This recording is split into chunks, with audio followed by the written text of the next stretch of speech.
Salut mes chers élèves, dans notre cours d'analyse d'aujourd'hui, nous allons continuer avec la notion d'intégration par partie. Mais aujourd'hui, nous allons accentuer surtout avec le cas des fonctions logarithmes népériens. Ok, voici un exercice. Calculer A, somme de 1 à 3, ln x plus 1 dx. B, somme de 3 à 4, ln x plus 1 sur x moins 2 dx. Ok, ce sont ces deux intégrales-là que nous allons résoudre dans notre cours d'aujourd'hui. Donc, je réclame vos attentions. Maintenant, nous allons commencer avec la partie A. C'est somme de 1 à 3, ln x plus 1 dx. Ok, donc normalement, comme on avait bien précisé ça dans les notes, lorsque vous avez la fonction logarithme népérien seul ou accompagné d'un monomot d'un polynôme, il faut prendre le soin de choisir u égale à la fonction logarithme népérien en appliquant la formule somme de u dv, somme de a à b u dv, c'est u par v compris entre a à b moins somme de a à b v du. Ok, c'est cette formule-là que nous allons appliquer. Donc, je fais choix de la fonction logarithme népérien égale à u. Je pose u égale à la fonction logarithme népérien. Maintenant, puisque c'est u que je choisis ici, je cherche la dérivée. La dérivée donne la dérivée de ln x plus 1. C'est par rapport à x que cela s'effectue. Et bien, normalement, suivant le tableau des dérivées, lorsqu'on a ln quelque chose, ordinairement, on dit ln u. Lorsqu'on a ln u, sa dérivée, c'est u' sur u. Eh bien, la dérivée de ln x plus 1, c'est la dérivée de x plus 1 sur x plus 1. Quelle est la dérivée de x plus 1? C'est 1. Eh bien, ça donne 1 sur x plus 1. Donc, je vous avais appris dans les cours précédents, puisque la dérivée se fait par rapport à x, la dérivée de x c'est 1. Donc, on peut, suivant le contexte de l'intégrale, remplacer i1 par dx. C'est dx sur x plus 1. Maintenant, l'autre partie, c'est dv. Donc, dv, c'est l'expression restante. C'est dx qu'il nous reste. Eh bien, dv donne dx. Eh bien, si dv donne dx, eh bien, c'est sûr que v donnait x, ok, comme une primitive, ok. Donc, ce n'est pas exactement x que v doit donner exactement, mais une primitive et dans ce cas, de dx, c'est x. On pourrait avoir x plus quelque chose, plus une constante. Mais nous prenons le cas où la constante donne 0, ok. Donc, si dv donne dx, eh bien, on peut dire que v donne x, ok. C'est le cas d'une primitive. Maintenant, en appliquant la formule, c'est u par v compris entre a et b moins somme de 1 a et b v du. Ok? Maintenant, on remplace u par sa valeur. C'est ln x plus 1 par v qui est x compris entre 1 et 3 moins somme de a à b de 1 à 3 v du. Ok, c'est x par du qui donne dx sur x plus 1. Donc, vous voyez, maintenant, on réduit, c'est x par ln x plus 1. On écrit ça plus simplement. Maintenant, on a x sur x plus 1 dx. Ok, je mets x sur x plus 1 dx. Maintenant, il nous reste l'occasion de trouver ou de calculer cette intégrale. C'est l'intégrale d'un rapport. Nous avons appris, lorsqu'on a une fonction rationnelle, si cette dernière n'est pas et ne donne pas directement une formule du tableau des primitives, eh bien, on doit prendre le soin de la décomposer. Ok, nous avons appris, lorsque le degré du numérateur est inférieur ou égal à celui du déno, on fait une division euclidienne. Eh bien, c'est pourquoi, si j'appelle A1 cette intégrale, somme de 1 à 3 x sur x plus 1 dx et f de x sur x plus 1, eh bien, on peut dire que f peut être décomposé ainsi. C'est en divisant x par x plus 1, ça donne 1. 1 par x plus 1, ça donne x plus 1. Arrivé ici, ça devient moins x moins 1. Donc, en faisant la somme, ça donne moins 1 comme reste. Eh bien, la fonction f est donc décomposée ainsi. c'est f de x est égal à 1 moins 1 sur le déno. Donc, on prend le quotient suivi du reste divisé par le déno. C'est pourquoi la fonction f donne 1 moins 1 sur x plus 1. Maintenant, pour vérifier, pour être sûr qu'on a trouvé la bonne décomposition, on peut effectuer le déno commun à nouveau pour vérifier si on va trouver le même résultat qu'on avait initialement. Ok? Et bien maintenant, puisque je suis certain que f peut être décomposé ainsi, eh bien je peux calculer directement l'intégrale à 1, qui est somme de 1 à 3 f de x dx. Ok? Maintenant, je remplace f de x par sa valeur, qui est la décomposition de la fonction rationnelle. C'est 1 moins 1 sur x plus 1. Donc, on a des formules de référence. Ici, c'est une constante. Il faut multiplier cette constante par x. Et ici, on a u' sur u. Puisque la dérivée de x plus 1 donne 1, on a u' sur u. Et suivant le tableau des primitives, lorsqu'on a u' sur u, une primitive, c'est ln, valeur absolue de u. Ok? Maintenant, je ne vais pas dire ln, valeur absolue de x plus 1 ici.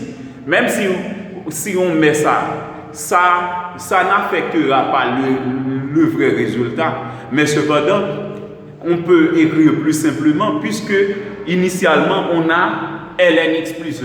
Puisque sur l'intervalle 1, 3, ln x plus 1 existe, eh bien, pas la peine d'aller prendre le soin de mettre ln, valeur absolue de x plus 1. Je mets ln x plus 1 directement dans ce cas.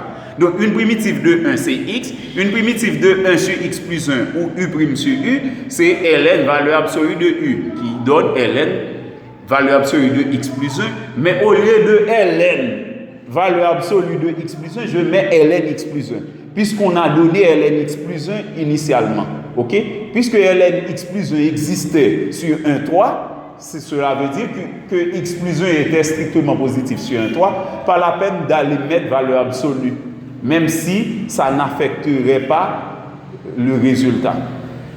Maintenant, on revient à la relation A. Ok? C'était l'intégrale A qu'on devrait calculer.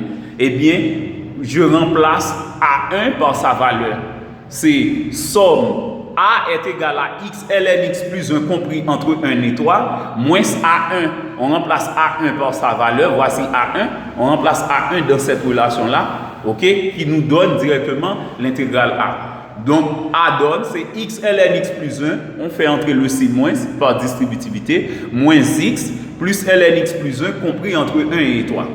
Maintenant, on a x fois ln x plus 1 et ici on a 1 ln x plus 1. Ok, on conserve ln x plus 1 et on fait la somme des coefficients. Ça donne x plus 1 fois ln x plus 1. Donc c'est x plus 1 ln x plus 1 moins x compris entre 1 et 3.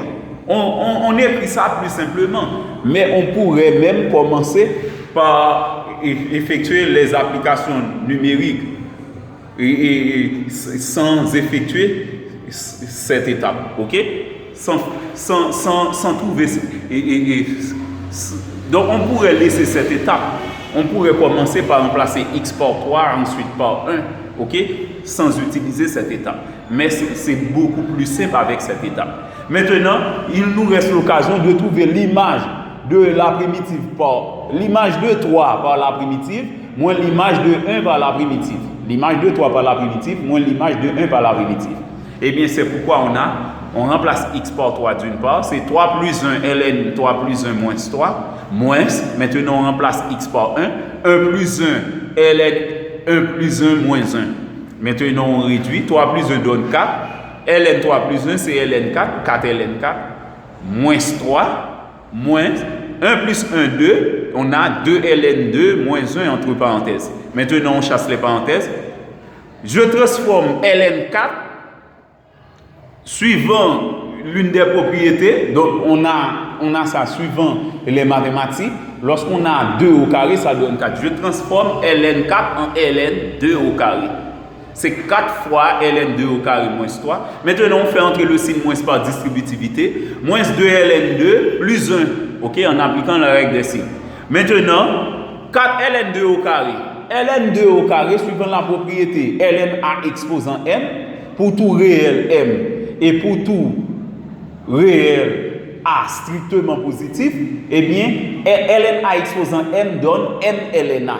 Donc, M ici vaut 2 et A vaut 2. Eh bien, ça donne directement 2 ln2. ln2 exposant 2 donne 2 ln2. Maintenant, 2 ln2 va se multiplier par 4 qui donne 8 ln2. OK? Donc, c'est 8 ln2 moins 3 plus 1. On fait la réduction. Moins 3 plus 1, ça donne moins 2. On a 8 ln2 moins 2 ln2. Maintenant, on fait à nouveau une réduction. 8 ln2 moins 2 ln2, ça donne 6 ln2. Donc, A donne 6 ln2 moins 2. OK? Maintenant, pour la partie B, juste avant même de résoudre cette partie, c'est la partie la plus rigide du cours d'aujourd'hui. Je vous prie de bien vouloir vous abonner à mon channel YouTube. OK? Et n'oubliez pas d'aimer la vidéo si vous avez trouvé intéressant le cours d'aujourd'hui. OK, la partie B, c'est somme de 3 à 4 ln x plus 1 sur x moins 2 dx. OK, donc, comme pour tout à l'heure, lorsque vous avez uniquement une fonction logarithme dans l'intégrale, lorsque vous avez somme de a à b à x dx, et que f de x représente une fonction logarithme, eh bien, la règle vous ordonne à prendre u comme la fonction logarithme. Lorsque vous calculez somme de a à b, u dv. Donc, u doit être la fonction logarithme. Eh bien, voilà, je prends u égale à la fonction logarithme qui donne ln x plus 1 sur x moins 2. Maintenant, puisqu'on prend u, eh bien, suivant la théorie, il faut calculer la dérivée de u. La dérivée de u, puisque c'est une fonction logarithme, lorsqu'on a ln quelque chose, la dérivée donne la dérivée de la chose sur la chose. Par exemple, comme vous l'avez appris dans le tableau des dérivées, lorsque vous avez ln u, la dérivée de ln u, ça donne u' sur u. Eh bien, cela veut dire, lorsque vous avez ln quelque chose, il faut dériver la chose sur elle-même. Eh bien, par conséquent, je prends la dérivée de x plus 1 sur x moins 2 sur x plus 1 sur x moins 2 dx. Maintenant, ce qui nous intéresse à présent, c'est la dérivée de x plus 1 sur x moins 2. Rappelez-vous bien que lorsque vous aviez u sur v, c'est u'v moins v' u sur v carré. Mais ici, ce qui nous intéresse, ici, ce n'est pas u sur v exactement, pour ne pas confondre u qu'on a déjà pris et le v que nous allons prendre tout à l'heure. Maintenant, suivant Montaigne, savoir pas que n'est pas savoir, mais c'est tenir ce qu'on a donné en garde à sa mémoire. Donc cela veut dire, lorsque vous avez la dérivée de rapport, il faut dériver le numé par le déno, moins la dérivée du déno par le numé sur le déno au carré. Quel est le numé? C'est x plus 1, sa dérivée donne 1 par le déno, moins, quelle est la dérivée du déno? C'est 1, moins la dérivée du déno par le numé sur le déno au carré. Voilà. Donc, c'est l'application de la formule U sur V. Et donc, pour la dérivée de U sur V. Et bien, maintenant, on applique et on fait chasser les parenthèses. Ça donne x moins 2 moins x moins 1 sur x moins 2 au carré. Maintenant, en faisant la somme, ça donne moins 3 sur x moins 2 au carré. Donc, ça représente, moins 3 sur x moins 2 au carré représente la dérivée de x plus 1 sur x moins 2. Maintenant, on revient à du. Du donne, c'est moins 3 sur x moins 2 au carré sur x plus 1 sur x moins 2 dx. Pour effectuer le rapport de deux fractions, eh bien, il faut prendre la première par l'inverse de la deuxième. Eh bien, voici, c'est moins 3 sur x moins 2 au carré par x moins 2 sur x plus 1. Je simplifie par x moins 2. Eh bien, ça nous donne moins 3 sur x moins 2 par x plus 1. Donc, c'était au carré, on simplifie par x moins 2, il nous reste uniquement x moins 2 exposant 1. C'est moins 3 sur x moins 2 par x plus 1 dx pour du. Maintenant, puisqu'on connaît u, on connaît du, l'autre partie, c'est sûr que ça donne dv. dv, c'est l'autre partie qui est dx. Si dv donne dx, eh bien, une primitive de dx, c'est x. Eh bien, v donne x. Maintenant, on applique la formule. B donne, c'est U par V. compris entre A et B, soit 3 et 4, moins somme de A à B, V de U. OK? Maintenant, il nous reste l'occasion de remplacer U, V, DU par leurs valeurs respectives. Et bien voilà, on remplace U par sa valeur. Voici la valeur de U, voici la valeur de V, moins somme de A à B, V, DU. OK? Maintenant, on écrit plus simplement, c'est x, ln x plus 1 sur x moins 2, compris entre 3 et 4, moins somme de 3 à 4, on fait le produit x par moins 3, ça donne moins 3x sur x moins 2 par x plus 1 dx. OK, maintenant, il nous reste, donc pour calculer l'intégrale b, on a déjà une primitive ici. Maintenant, pour calculer l'intégrale b, il faut calculer directement cette intégrale. C'est après avoir calculé cette intégrale, vous allez pouvoir calculer l'intégrale b de façon globale. Eh bien, supposons que on a somme de 3 à 4 moins 3x sur x moins 2 sur x plus 1. Ça, c'est l'intégrale d'une fonction rationnelle. Comme dans les cours précédents, lorsque la fonction rationnelle ne donne pas directement une formule du tableau, il faut la décomposer. Et bien c'est pourquoi je donne un nom particulier à cette intégrale, je l'appelle B1. B1 c'est somme de 3 à 4 moins 3x sur x moins 2 par x plus 1 dx. Et maintenant pour travailler avec l'intégrale de façon plus simple, parce que normalement on doit décomposer la fonction, et bien je donne un nom particulier à cette fonction. Puisqu'on n'avait pas f dans l'exercice, c'est pour la première fois que nous allons prendre une fonction f dans cet exercice. Eh bien, je mets f de x égale à moins 3x, x moins 2 par x plus 1. OK, dans les notes, on dit somme de a à b, f de x dx. Donc, on pourrait dire somme de a à b, f de x dx, mais dans l'exercice, je pourrais appeler cette fonction g de x, h de x. Mais on ne peut pas dire f si on a déjà f dans l'exercice, puisque c'est pour la première fois que je vais choisir f. Donc, c'est sûr qu'il n'y aura pas de contradiction. Eh bien, j'appelle f de x, c'est moins 3x sur x moins 2 par x plus 1. OK, maintenant, suivant les consignes qu'on a étudiées et dans la décomposition des fonctions, lorsque le degré du numé est inférieur à celui du déno et que le déno est factorisable, eh bien, la règle nous ordonne à écrire f ainsi, c'est a sur x moins x1 plus b sur x moins x2, etc. Donc, si on prend ça de façon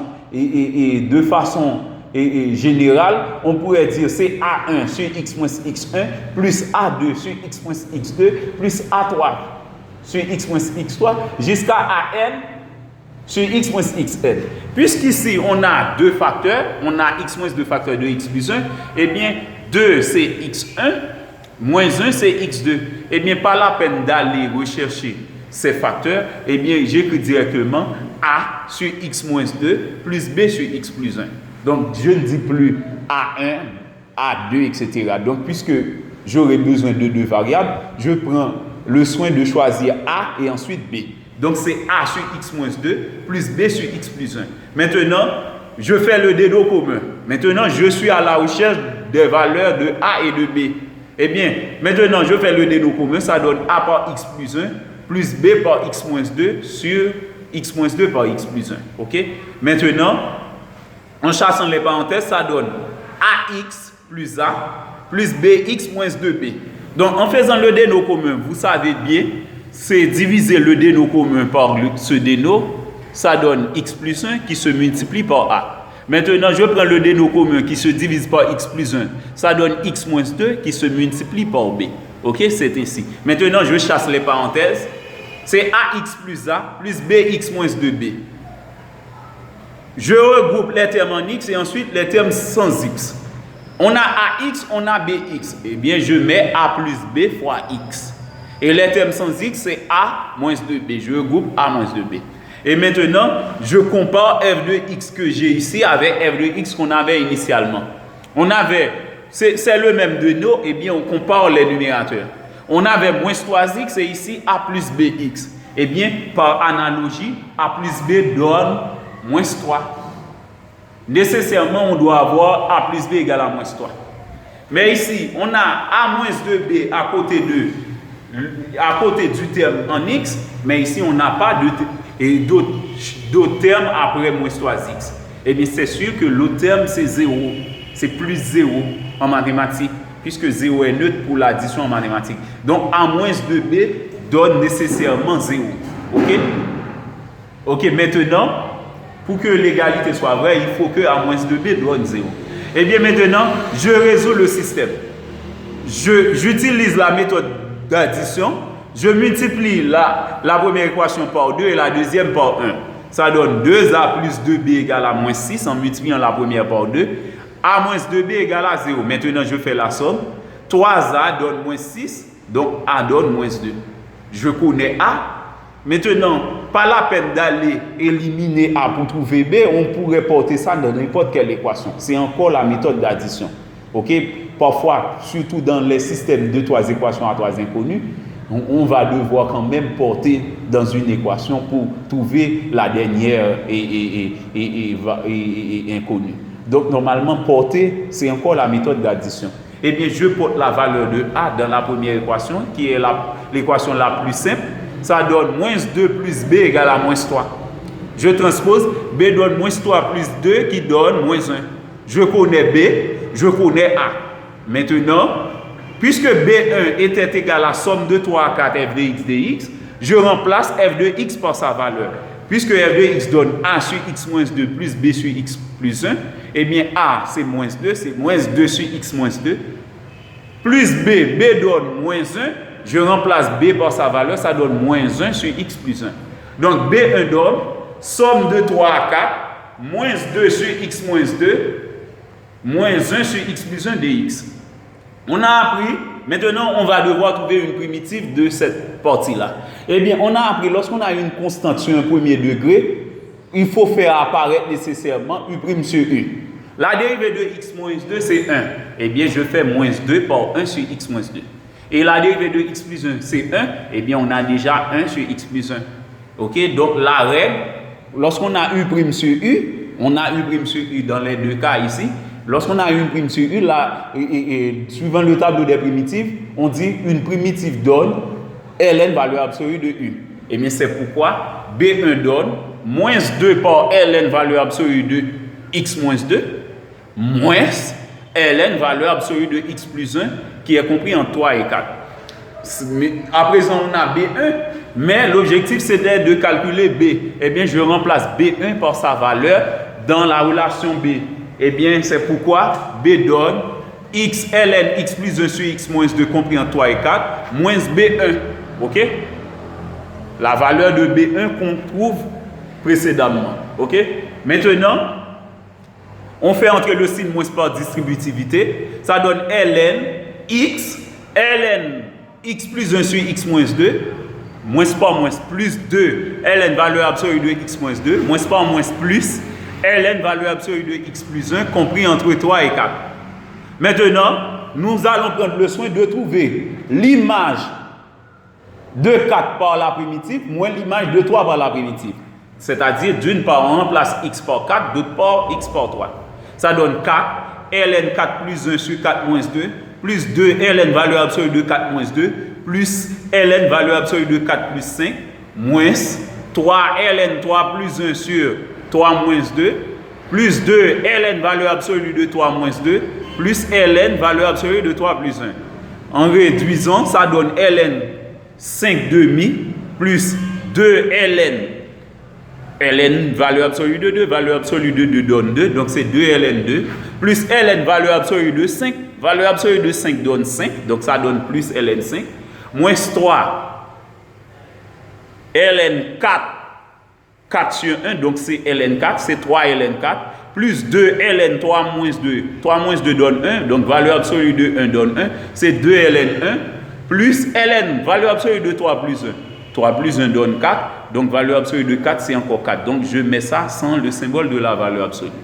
Ok, maintenant, je transforme ln5 demi. Nous avons appris avec la propriété sur la fonction logarithme népérien, et très connu, c'est ln a sur b, c'est ln a moins ln b, lorsque a et b sont strictement positifs. Et bien par conséquent, 4 ln5 demi, c'est 4 facteurs de ln5 moins ln2. ln2, 2 ln2 n'est autre que ln2 au carré. Donc c'est plus ln2 au carré, avec la propriété ln a exposant m est égal à ln ln a. Plus ln5. Maintenant, on fait entrer le signe moins par distributivité. C'est moins 3 ln4, moins 2 ln1, moins ln4. Maintenant, on chasse les parenthèses. 4 ln5, moins 4 ln2. ln2 au carré n'est autre que ln4. C'était 2 ln2 qui devient ln2 au carré, qui devient ln4. Plus ln5, moins 3 ln4. ln1 donne 0, donc on a moins 2 par 0. Ensuite, moins ln4. Maintenant, on fait une réduction. ln4 moins ln4, ça donne 0. Et moins 2 par 0, ça donne encore 0. 4 ln5 plus ln5, ça donne 5 ln5. Ok? Maintenant, on a b est égal à 5 ln5. Il y a moins 4 ln2 ici. Je transforme moins 4 ln2, puisqu'on a ln4 moins 3 ln4. Eh bien, je vais prendre le soin de transformer l'expression en ln4 uniquement. Eh bien, je mets ln4 et ln5. Je transforme moins 4 ln2 en moins 2. Que donne 4? C'est 2 par 2. Eh bien, moins 4 ln2 n'est autre que moins 2 par 2 ln2. Ok? Donc, puisque moins 4, c'est moins 2 par 2, donc je transforme moins 4 ln2 en moins 2 par 2 ln2. Et ensuite, j'y ajoute moins 3 ln4. Donc, B donne 5 ln5 moins 2. Je transforme 2 ln2 en ln2 au carré, comme pour tout à l'heure, avec la propriété ln a exposant m, c'est m ln a, où m est un réel et a un réel strictement positif. Donc, on a 5 ln5 moins 2 ln2 au carré, moins 3 ln4. ln2 au carré, c'est ln4. Et bien, par conséquent, B donne 5 ln5 moins 2 ln4 moins 3 ln4. Donc, B donne 5 ln5 moins 5 ln4. Et avec la même propriété, ln a exposant m est égal à m ln a, on peut faire ça vice-versa. On peut transformer ln a exposant m en m ln a et m ln a en ln a exposant m. Eh bien, 5 ln5 est donc transformé en ln5 exposant 5. 5 ln4 est donc transformé en ln4 exposant 5. Et avec la propriété ln a moins ln b, lorsque a et b sont strictement positifs, ça donne ln a sur b. Eh bien, puisque 5 exposant 5 est strictement positif, 4 exposant 5 est strictement positif, ln5 exposant 5 moins ln4 exposant 5 donne ln5 exposant 5 sur 4 exposant 5. Donc, c'est ln a moins ln b est égal à ln a sur b. OK? Donc, dans l'ordre respectif.